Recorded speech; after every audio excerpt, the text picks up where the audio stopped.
Vamos a tener un tema muy especial que se llama Hombres Santos y Mujeres Piadosas. Que hermano Guido Bello, por favor, bendíganos con la palabra de Dios. Bien, bien.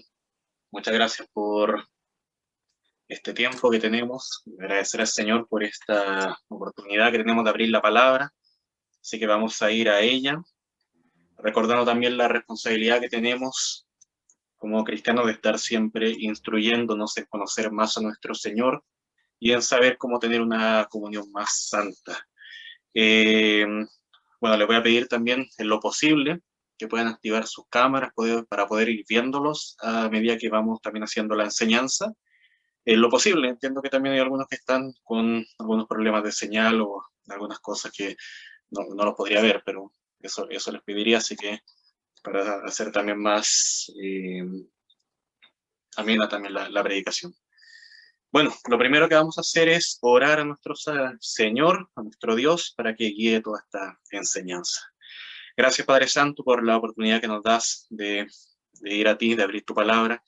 Abre tú los ojos de nuestro entendimiento para que podamos entender qué es lo que tú quieres hablar a nuestras vidas y también te rogamos, Señor, que lo podamos aplicar de la manera más fiel en todo nuestro andar diario. Que podamos ser fieles a nuestra profesión de fe, que podamos, Padre, ser consecuentes a lo que con nuestras bocas hemos confesado para salvación.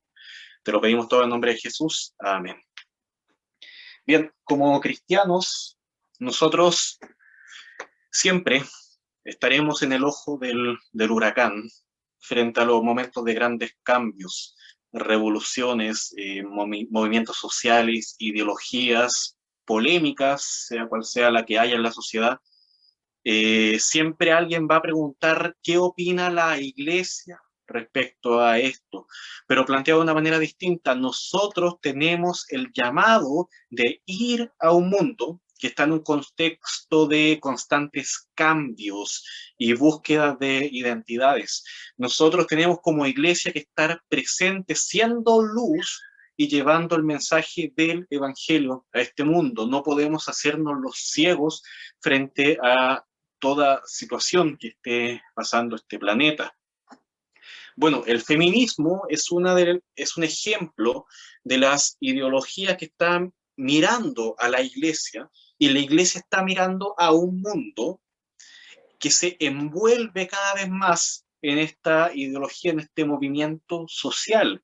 Entonces nos preguntamos, ¿qué diremos cuando se juzgue, si es que no se está haciendo ya, cuando se juzgue a la iglesia por no aceptar muchas de las propuestas que el actual feminismo propone? La opción de correr, por supuesto, no va a evitar el juicio, de hecho lo haría peor.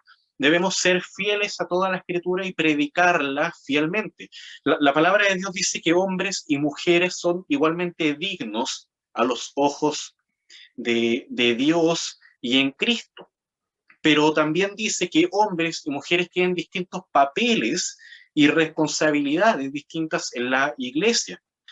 Bueno, el texto que leeremos plantea primeramente que independiente de los diferentes roles que podamos tener, como hombres o como mujeres en la iglesia, el llamado para ambos es a mantenerse santos delante de Dios, libres de toda maldad, con un corazón que no esté manchado por el pecado. Hombres y mujeres tienen el deber y la responsabilidad de vivir piadosamente delante de Dios. Lo que veremos la próxima semana es que si bien ambos tienen el mismo papel delante de Dios, en la iglesia tienen distintos roles que se deben respetar porque ese es el diseño que Dios ha estimado correcto. Así que los voy a invitar a ir a Timoteo, capítulo 2, versículo 8 al 15. Los invito allá. Primera Timoteo, capítulo 2, versículos 8 al 15. Dice así la palabra de Dios. Quiero pues que los hombres oren en todo lugar, levantando manos santas, sin ira ni contienda. Asimismo que las mujeres se atavíen de ropa decorosa, con pudor y modestia, no con peinado ostentoso, ni oro, ni perlas, ni vestidos costosos, sino con buenas obras, como corresponde a mujeres que profesan piedad. La mujer aprende en silencio, con toda sujeción, porque no permito a la mujer enseñar ni ejercer dominio sobre el hombre, sino estar en silencio, porque Adán fue formado primero, después Eva. Y Adán no fue engañado, sino que la mujer, siendo engañada, incurrió en transgresión, pero se salvará engendrando hijos si permaneciera en fe, amor y santificación con modestia. Esa es la palabra de Dios. Primera Timoteo capítulo 2 versículos 8 al 15, pero nos estaremos centrando este domingo solamente en los versículos del 8 al 10. El próximo domingo veremos el resto de los versículos, que de hecho son los más polémicos, pero creo que también son de muchísima bendición, al igual que estos. Entonces veremos primeramente que tanto hombres como mujeres son llamados a ser santos y piadosos delante de Dios. Primeramente vamos a ver un llamado a los hombres, a los varones, a ser santos, y un llamado a las mujeres a ser piadosas. Aunque por supuesto hablaremos también de hombres piadosos y mujeres santas. En ese sentido no debiéramos hacer diferencia. Antes de continuar, primera cosa, Pablo, según Primera de Corintios 14:37, hablaba mandamientos de Dios. Por tanto, y así como lo confiesa Pedro, quien era uno de los 12 apóstoles, lo que escribe acá en el pasaje y en las cartas que tenemos en la escritura de Pablo son también palabras de Dios. En segundo lugar, acá específicamente Pablo se está dirigiendo a Timoteo, su hijo verdadero en la fe, para expresar su más profundo interés en que la enseñanza que se entregara a la iglesia fuera realmente sana y diera gloria a Dios, siempre manteniendo un énfasis en el Evangelio, en la gracia y en la misericordia de Dios. Y en la enseñanza anterior vimos que era de vital importancia, ante todo, que la oración se hiciera según los planes de Dios. Esto es, todo tipo de oración, por todo tipo de personas, sin discriminación alguna. Entonces ahora, nosotros, si vamos a considerar la oración como algo tan importante, es fundamental que la actitud de las personas que oren sea la correcta. Si la oración de los creyentes, que es el acto más sublime que podemos hacer, está manchado con una mala conciencia, entonces todo lo siguiente también irá mal. Desde lo más profundo del corazón debe ir, de ahí debe salir nuestra oración, una oración con buena doctrina, claro, pero también con un corazón limpio.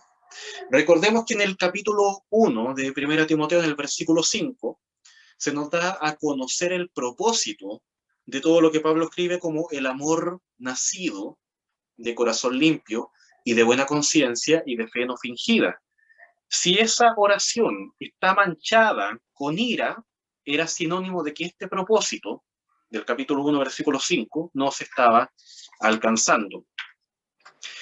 Y el texto sigue con el mismo énfasis en la oración que los versículos anteriores. Por ejemplo, el versículo 1 del capítulo 2 decía: exhorto ante todo a que se hagan rogativas, oraciones, peticiones y acciones de gracia por todos los hombres. Esto es por toda la humanidad, hombres y mujeres. Con eso mismo en mente, ahora Pablo nos expresa a nosotros su deseo de que esas oraciones se hagan en todo lugar. Versículo 8. Quiero pues que los hombres oren en todo lugar. Cuando dice quiero pues, porque así comienza el texto, es la forma de un ruego, una petición intensa, que cuando la hace un apóstol de Jesucristo, como lo era Pablo, es mucho más que la petición amorosa de alguien, es mucho más que un consejo, se transforma en un mandato de Dios cuando lo hacía un apóstol. Es Dios, finalmente, el que quiere que nosotros oremos en todo lugar.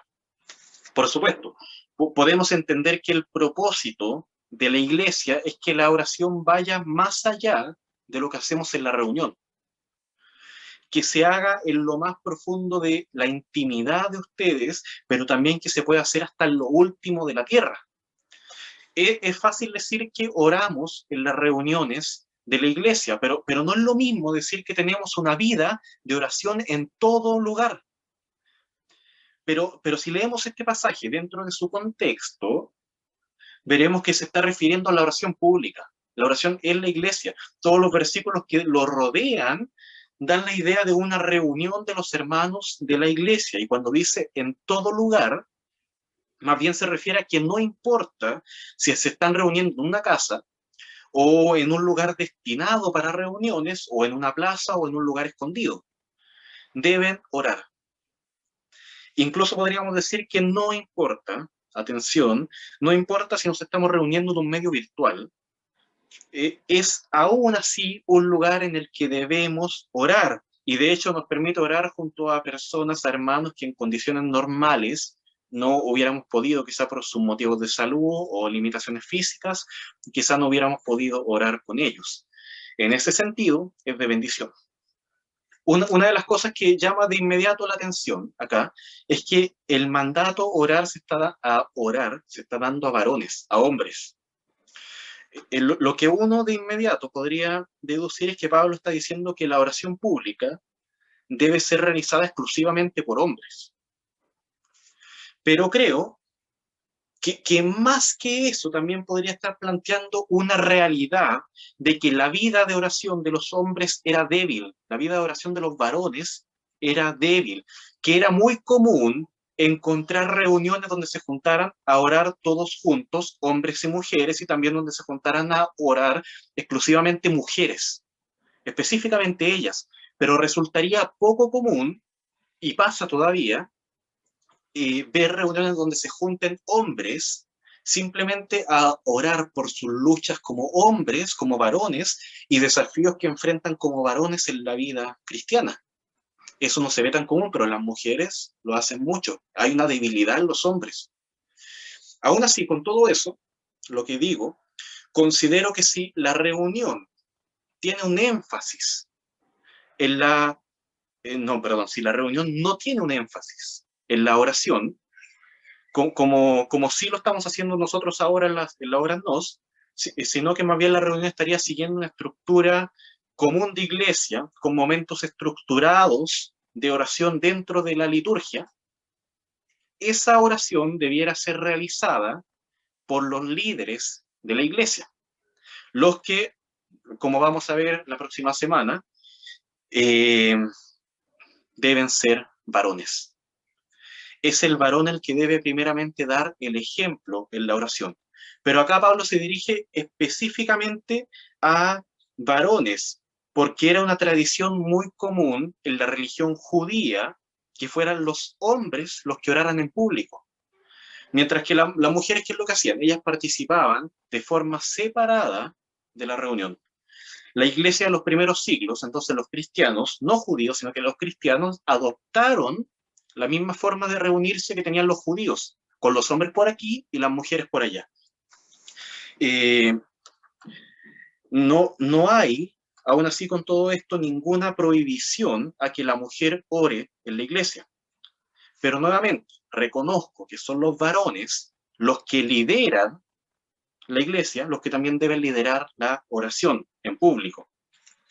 Creo que en este caso conocer el contexto de una iglesia es fundamental para decidir quiénes son los que orarán en público. Si la iglesia decide reunirse para tener muchos tiempos de oración, no hay nada malo en lo absoluto para que la mujer también participe de esa bendición. Pero siempre orando vamos a ver ahora, con manos santas. Ahora bien, ¿por qué Pablo quería que los varones oraran con manos santas, levantando manos? No tanto porque estuviera preocupado por la acción física de las manos, sino más bien refiriéndose a que todo el cuerpo debía ser de santidad. Todas nuestras obras antes de ese momento de oración debían estar cubiertas con santidad. Pero en aquellos tiempos, antes de los tiempos de la iglesia, nuevamente, era muy común para los judíos, recordemos que la iglesia primitiva estaba compuesta en gran parte por judíos, era muy común que ellos oraran levantando sus manos. Y la iglesia de los primeros tiempos, por supuesto, estaba conformada en bastante por estas personas que tenían esas tradiciones. Y era muy probable que se repitiera eso en la iglesia. Pero no era la única postura para orar. Si viajamos por toda la Biblia, encontraremos hombres y mujeres también orando, que lo hacían de pie, lo hacían con las manos levantadas hacia el cielo, otros con la cabeza inclinada, otros con los ojos levantados hacia el cielo, algunos de rodillas, otros postrados con el rostro en la tierra, otros golpeándose en el pecho, etcétera. Así como también ahora podemos decir que no tiene nada de malo orar con los ojos cerrados y con las manos juntas. También decimos de esta misma forma que no es malo orar con las manos levantadas. Es simplemente una forma de hacerlo. Hay libertad para hacer eso. No hay ningún problema. Pero vamos a ver que finalmente lo que importa, y lo que Pablo está queriendo decir acá, no es la posición de las manos, sino que es la condición del corazón. Quiero pues que los hombres oren en todo lugar levantando manos santas. ¿Qué significa manos santas? La primera idea es la de manos no contaminadas por el pecado oculto, que no se ve a simple vista, pero que nuestras manos saben bien que lo estamos haciendo. Y aquí no se especifica qué tipo de pecado. Simplemente la idea es la de una persona que ora levantando manos santas, pero que tiene que haber antes de eso haber confesado todo delante de Dios. Nada está oculto delante de los ojos de Dios. A Él no lo podemos engañar. Ahora bien, otra idea importantísima junto con esta es que la oración también la tiene que estar llevando gente santa. Esto es gente que ha sido apartada para Dios. Gente que no tan solo está limpia de pecado, sino que está destinada a vivir para Dios. Cuando hemos sido salvados del pecado, hemos pasado de ser pecadores condenados a ser pecadores rescatados. Nota la diferencia. Éramos pecadores condenados, pero ahora hemos pasado y hemos seguido siendo pecadores, pero pecadores rescatados. Pero a los ojos de Dios somos mucho más que eso. La verdad es que somos santos, estamos vestidos con las vestiduras de Cristo, la justicia de Cristo la llevamos nosotros, toda la santidad de Cristo está en nosotros y así nos ve nuestro Dios. ¿Por qué? Porque Dios así lo quiso. Dios nos apartó en sus planes para que fuéramos santos. En la carta de Pablo a los Romanos, en el capítulo 1, en el versículo 6, Pablo se está dirigiendo a todos los creyentes que están en Roma y se dirige a ellos como los llamados a ser de Jesucristo, también como los amados de Dios, y después también dice los llamados a ser santos.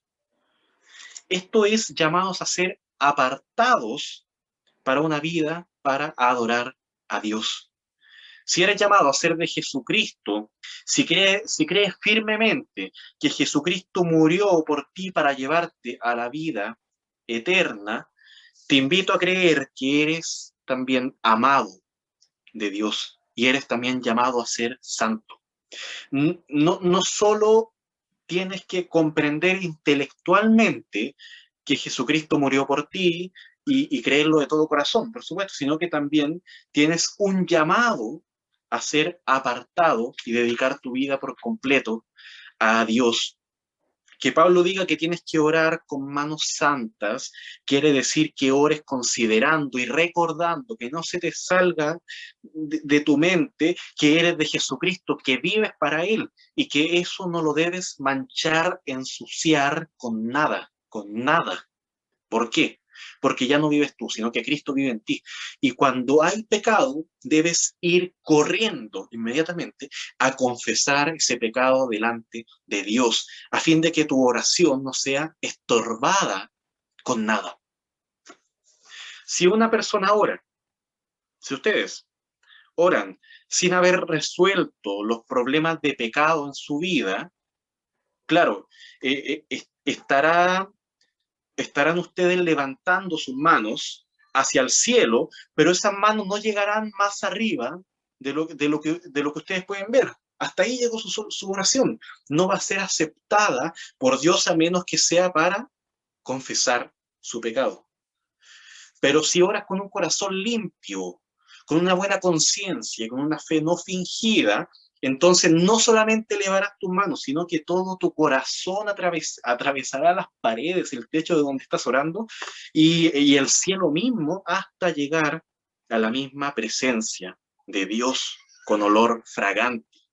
Va a romper todo límite, toda barrera, la oración de alguien que ora con corazón limpio, con manos santas. Miren lo que dice el Salmo 24, versículo 3 al 5. Los invito ahí, el Salmo 24, versículo 3 al 5. ¿Quién subirá al monte de Jehová? ¿Y quién estará en su lugar santo? El limpio de manos y puro de corazón, el que no ha elevado su alma a cosas vanas, ni jurado con engaño. Él recibirá bendición de Jehová y la justicia del Dios de salvación. Muchos oraban buscando señalar que para Dios había diferencia entre judíos y gentiles, por ejemplo. Oraban señalando que para Dios había diferencia de dignidad entre hombres y mujeres, o entre las autoridades y los ciudadanos comunes.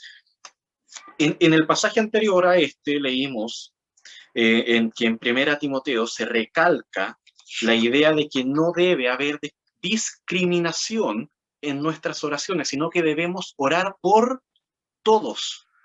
No hay lugar para la ira ni para la contienda. La discusión no debe estar presente ahí. Esa discusión que busca dividir a las personas no puede tener espacio en la oración. Quizá Timoteo, como buen pastor, estuviera predicando en la iglesia fielmente y predicando sobre la unidad de la iglesia, pero luego le correspondía a otro hermano orar por la iglesia. ¿Qué pasaba si ese mismo hermano oraba haciendo un énfasis en la división, en las diferencias entre las personas? Que eso probablemente estaba pasando y pasaba en esos tiempos. Nuestra oración debe tener un corazón sano, y eso es también una doctrina sana, que no siembre división, sino que siembre lo opuesto a eso: unidad, amor.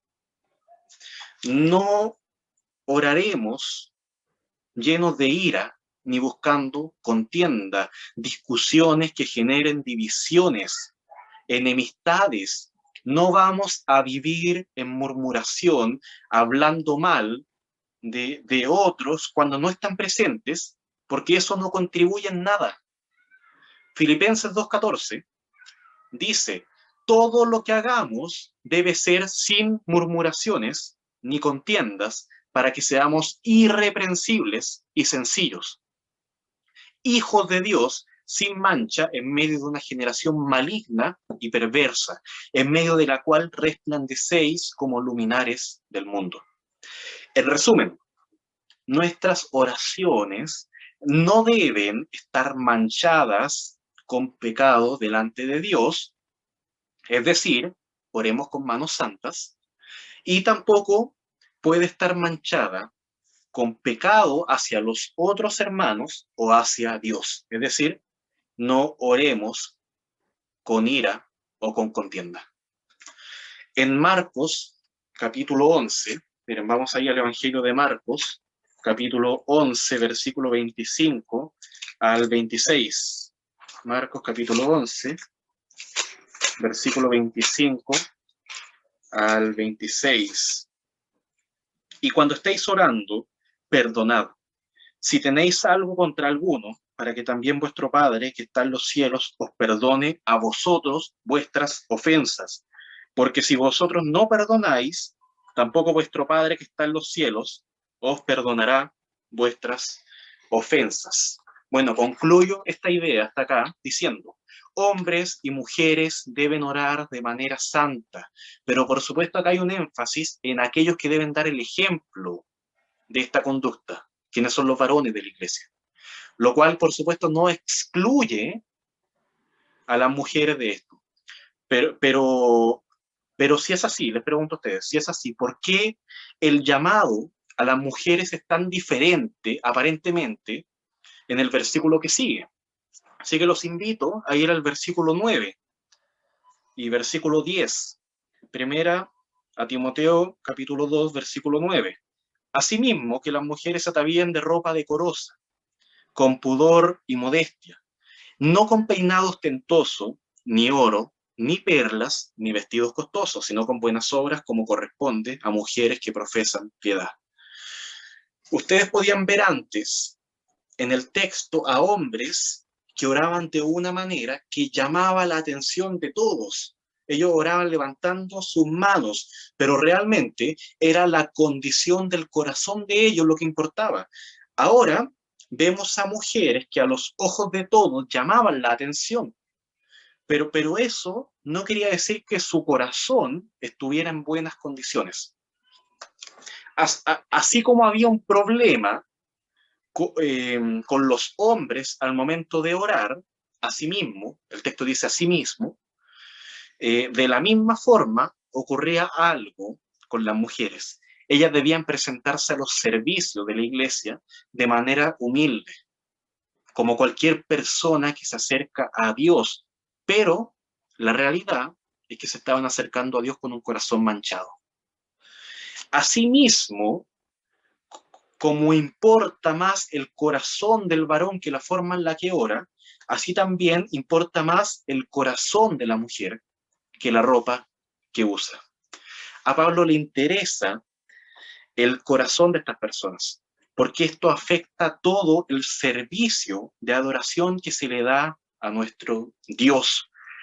Y las mujeres eran y son una parte esencial de las reuniones de la iglesia. Por eso a Pablo le interesa la condición de sus vidas. Si no fueran importantes, no le dedicaría tiempo al corazón de ellas. Eran importantes en los primeros tiempos de la iglesia. De hecho, precisamente son mujeres las que fueron encargadas por Cristo para llevar el mensaje de la resurrección a los apóstoles que no creían en esto todavía. El problema acá con las mujeres es que se estaban adornando o maquillando, literalmente sería la palabra, probablemente en exceso o en forma provocativa. Se estaban alejando de una apariencia decente, como la que debe tener todo creyente. No hay nada de malo en vestirse con ropa de buen gusto. De hecho, esa es precisamente la idea. Si ustedes leen Proverbios 31-22, pasaje conocidísimo por ser el texto de la mujer virtuosa, dice que de lino fino y púrpura es su vestido. Pero no que ella está llamando la atención de esta forma de los demás hombres, sino que viste de una manera decorosa y no descuidada. Esa es la intención de la mujer virtuosa. No descuida su apariencia por el hecho de tener una vida santa.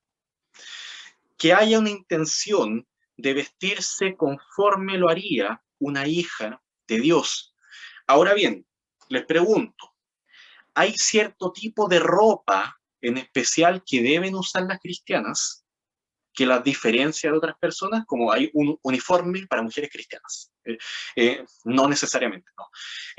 La intención acá de una mujer cristiana tiene que ser la de no llamar la atención, a no llamar la atención hacia ella misma, ni provocar pensamientos o deseos pecaminosos en el hombre que está sentado al lado, sea en la iglesia o sea fuera de ella, pero sobre todo en el momento de unirse, sobre todo acá, y por eso este énfasis, en el momento de unirse al culto con los demás hermanos.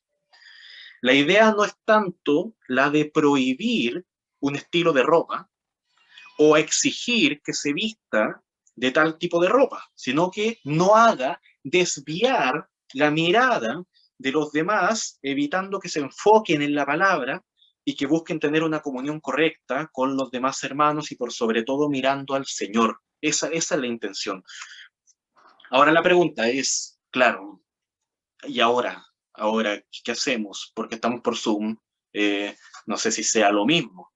Bueno, por Zoom o por Meet, como nos queramos juntar videollamada, no podemos mostrar nuestra apariencia de la misma forma que lo hacemos en persona. Pero claro, como por ejemplo ustedes no ven si yo estoy con un traje de baño abajo o verdaderamente estoy vestido conforme estoy vestido arriba, ¿no? No, ustedes no ven eso. Tengo un pantalón por si acaso. Pero el asunto se puede llevar más a la necesidad de decoro, a la falta de decoro que podría haber en este caso, en vez de el exceso. Esto que diré ahora va dirigido tanto a hombres como a mujeres. La pregunta es, ¿nos vestiríamos de la misma forma para una reunión de trabajo o tendríamos la cámara apagada si estuviéramos realmente hablando con nuestros jefes? ¿O tendríamos la cámara apagada si estuviéramos en una reunión así por videollamada con nuestra familia, con nuestros amigos? Claro, se entiende que hay algunos casos donde se tiene que tener la cámara apagada acá, como el de tener que estar viendo a nuestros hijos, atender a una persona que toca el timbre, no sé, cosas que pasan ahora nomás, o ir al baño, también puede ser, como también lo haríamos en reuniones presenciales. Pero no nos quedaríamos en el baño o atendiendo a la otra persona que nos llama toda la reunión. Entonces, de alguna manera, igual por videollamada, tenemos que dar a conocer nuestra apariencia. Es un momento de edificación en la palabra, pero también de comunión. También es un tiempo de comunión, a pesar de que no podamos estar hablando todos de la misma forma que lo hacíamos antes. Y es necesario, en lo posible, entiendo, que nos veamos. Entonces, la pregunta ahora es, ¿te estás preparando con decoro para ir a la iglesia, aunque sea por videollamada? Sin embargo, el mayor problema no es la apariencia. No nos centremos tanto en eso. Claro, el texto habla de eso y hay que dedicarle su respectivo tiempo. Pero lo más importante es la actitud que hay detrás de la apariencia. En el versículo dice así mismo la mujer que se atavíe de ropa decorosa con pudor y modestia. La idea de modestia es la de no querer aparentar algo que no son, con temor a traspasar o a romper los límites de lo que es decente ante Dios y ante los hermanos.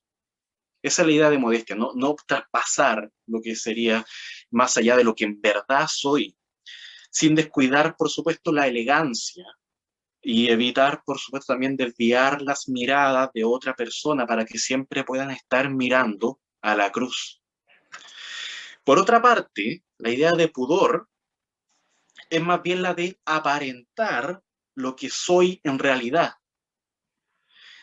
La de no tener cuidado, o sea, la de tener cuidado de, por supuesto, estar no solamente evitando tener una conducta inapropiada, modestia, sino que también la de tener una conducta apropiada, pudor, o sea, evitar lo malo, pero a su vez también hacer lo bueno. Cuidadosamente tenemos que velar por estar mostrando, en el caso de las mujeres, lo que toda mujer cristiana debiera mostrar. Entonces tenemos que velar en este caso primeramente las mujeres, pero en general todos, de no mostrar lo que no somos, sino que mostrar lo que sí tenemos que ser, es decir, personas santas. Lo que no deben mostrar las mujeres en la congregación en este caso es peinado ostentoso, oro, perlas o vestidos costosos. Eso es lo que dice. Y lo que sí deben mostrar, en este caso lo que sería el pudor, serían las buenas obras y tener un carácter piadoso. Vamos con lo primero, no con peinado ostentoso. Literalmente acá se refiere a trencillas, es decir, no con un peinado elaborado con trenzas. Les pregunto, ¿eso acaso quiere decir que la mujer no puede hacerse trenzas para ir a la iglesia?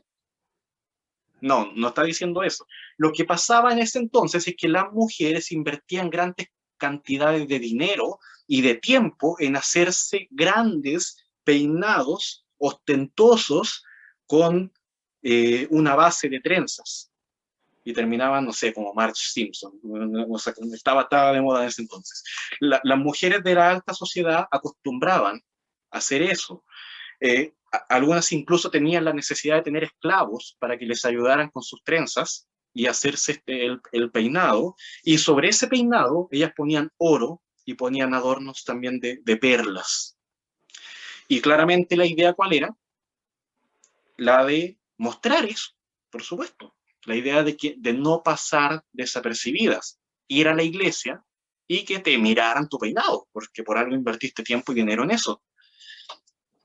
¿Y qué es entonces lo que hay de malo en un peinado ostentoso? Que reflejaba un interés excesivo por la apariencia que no necesariamente estaba en lo espiritual. La idea es preguntarte, ¿cuánto tiempo estás dedicando a tu peinado o si el gasto invertido es mayor que el tiempo que te dedicas a prepararte espiritualmente para el Señor o a tener buenas obras? ¿Cuánto tiempo dedicas a cada cosa? ¿Dedicas más tiempo a maquillarte o dedicas más tiempo a buscar al Señor? Pero, claro, entonces, ¿qué hago con el pelo? Entonces no me hago nada. Bueno, los hombres no tenemos mucho problema ahí, pero ¿qué pasa con las mujeres? ¿Qué se hace en el pelo? ¿Se dejan el pelo así descuidado nomás? Por supuesto que la idea siempre de vestirse con decoro es la de cuidar la apariencia, pero no sin priorizar primeramente la apariencia interior a los ojos de Dios. Ahora, y siguiendo con el texto, ¿cuál es el problema con el oro? Que cuando se muestra en exceso todo tipo de riqueza, podríamos hacernos la pregunta de si realmente estaríamos dispuestos a invertir todo ese dinero que invertimos en oro en la obra del Señor. Ahora bien, ¿qué pasa con las mujeres que son casadas? Porque, sorpresa, las mujeres casadas usan anillo de oro, algunas. ¿Debieran sacarse el anillo para ir a la iglesia? Creo que no, no. De la misma manera que en la Santa Cena que practicamos, bueno, hace tiempo no lo hacemos, pero igual, estaba el vino ahí, simbolizando la sangre de Cristo derramada en la cruz. Pero mucho vino es embriaguez y es pecado. De la misma forma, el oro también simboliza el valioso, el hermoso compromiso del matrimonio que Dios ha instaurado y ese compromiso que tenemos, pero mucho oro, a su vez también muestra ostentamiento, muestra codicia y muestra pecado. No se está prohibiendo acá el uso de joyas, sino el abuso, es decir, la utilización de adornos costosos. Y también después se habla del vestido costoso. Claro, la idea es la misma que se ha estado mencionando. La idea es la de que debemos vestirnos de manera apropiada, pero nunca buscando destacar en sentido positivo o en negativo. En aquellos tiempos había vestidos que costaban el sueldo promedio de un obrero multiplicado por 7.000. Es decir, el obrero común debía trabajar 583 años para poder tener acceso a un vestido así para su esposa, para su hija. En otras palabras, era imposible. Si una mujer llegaba con un vestido de ese precio a la iglesia y se sentaba al lado de este obrero común, el obrero pensaría, claro, yo nunca voy a poder acceder a eso, y lo más probable es que ella tenga un armario lleno de esos vestidos. Y eso llama a la envidia, y eso es un pecado. Y es responsable la persona que tiene envidia, pero no se puede lavar las manos aquel que ostentosamente muestra lo que tiene delante de aquellos que nunca lo tendrán. Podrían caer en envidia, pero lo peor es que podrían caer en divisiones. Y acá es donde está lo peor del asunto, porque ellos solamente querrían juntarse con aquellas personas que pertenecen a su mismo nivel social. De alguna forma esto también se relaciona con las iras y las contiendas que también tiene la oración. Podrían caer en murmuración, podrían caer en actitudes pecaminosas. Creo que esto también del vestido se aplica al vestido provocativo, o quizás simplemente la ropa provocativa o la falta de ropa, que lleva a que otro desvíe la mirada de Cristo hacia la persona que está mostrando eso. Eso debe ser evitado. Si el mundo ya lo tiene en exceso, no es licencia para que la iglesia entre en menor manera. No, eso no puede estar ahí.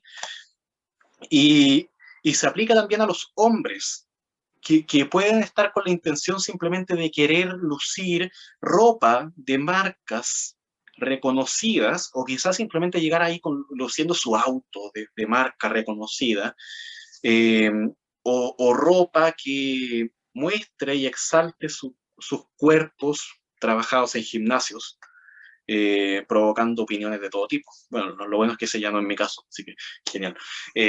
Una carga menos.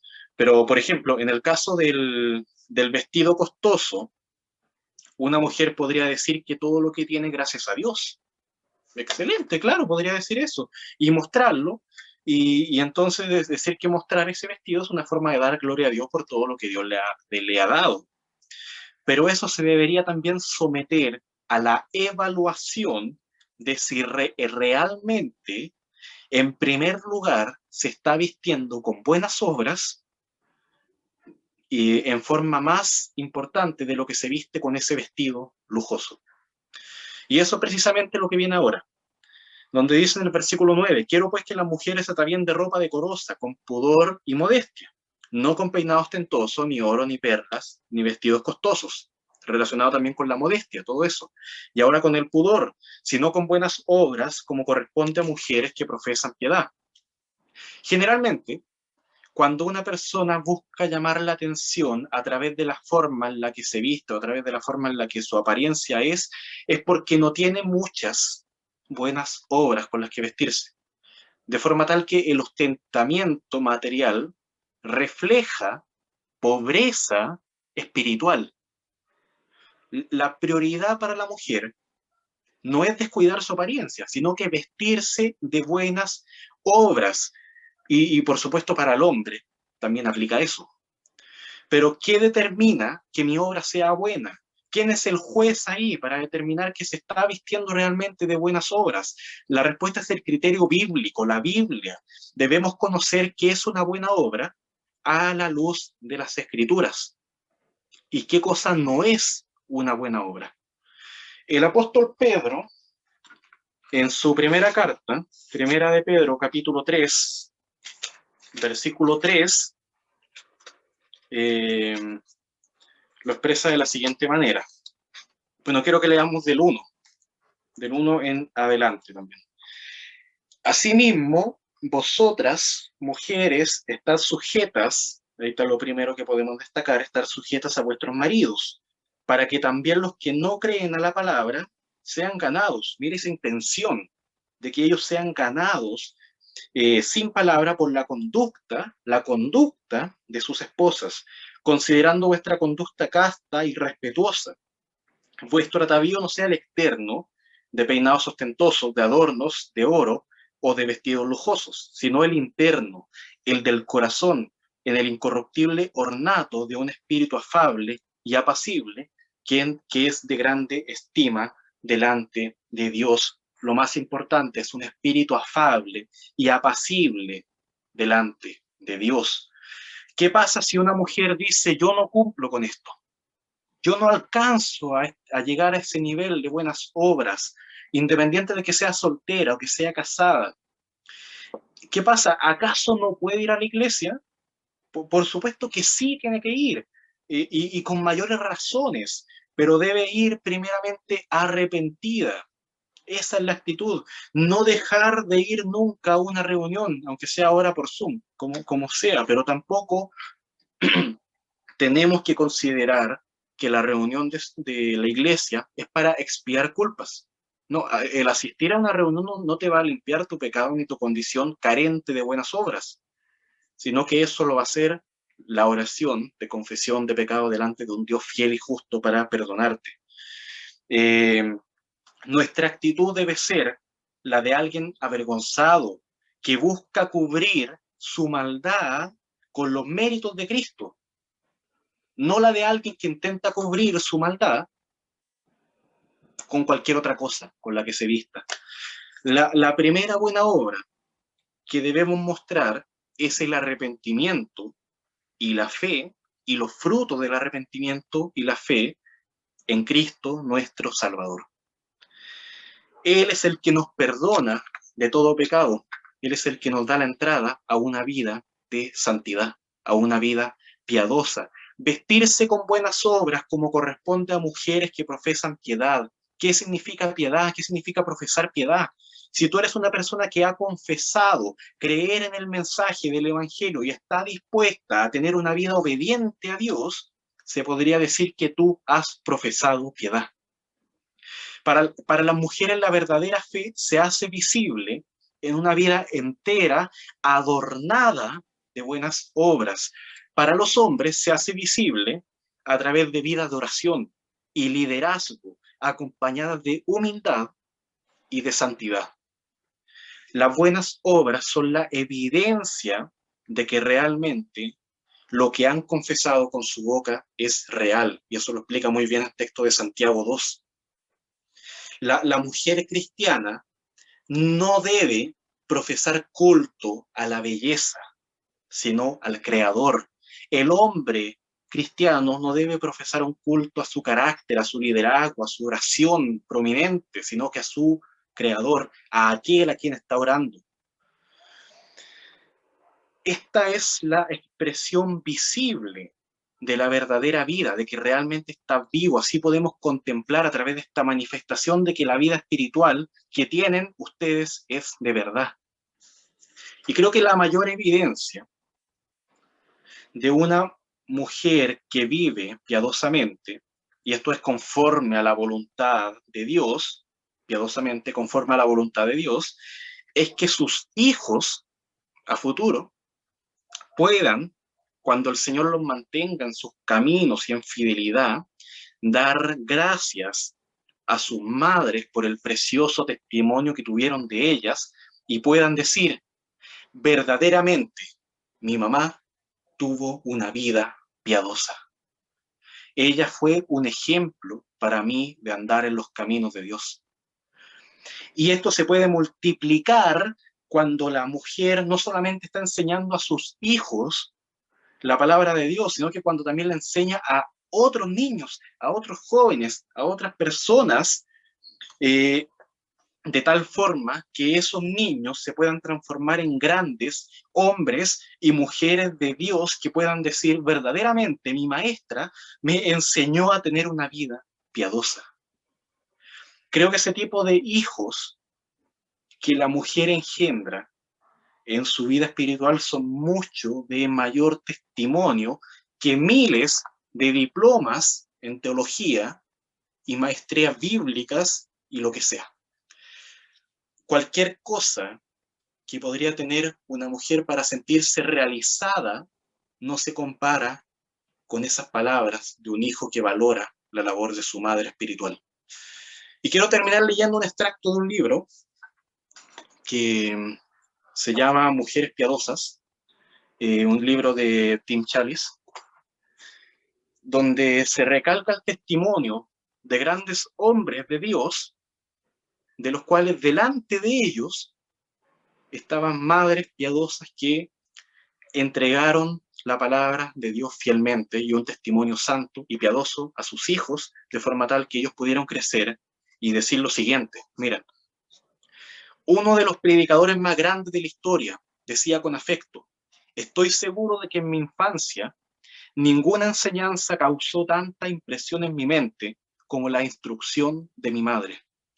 Y uno de los evangelizadores con mayor compromiso dijo, en cuanto al cristianismo aprendí más de mi madre que de todos los teólogos de Inglaterra.